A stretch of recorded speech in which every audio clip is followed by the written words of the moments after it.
120 sekúnd o dobrovoľníctve. Približne. Dobrovoľníctvo je činnosť vykonávaná bez nároku na odmenu. To vraví poučka. Motivácia k dobrovoľníctvu však stojí na vnútornom pocite zmyslu a uznaní.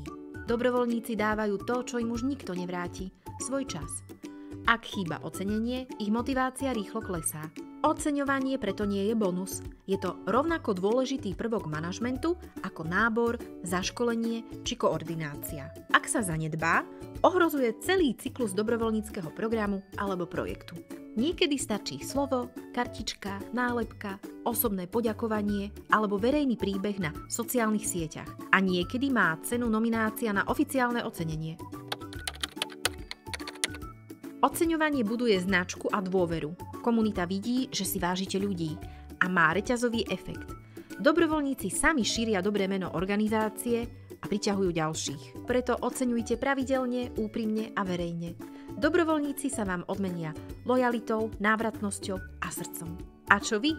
Ako oceňujete svojich dobrovoľníkov? Dajte nám vedieť v komentári alebo ich rovno nominujte na ocenenie Srdce na dlani. Na výber je niekoľko kategórií.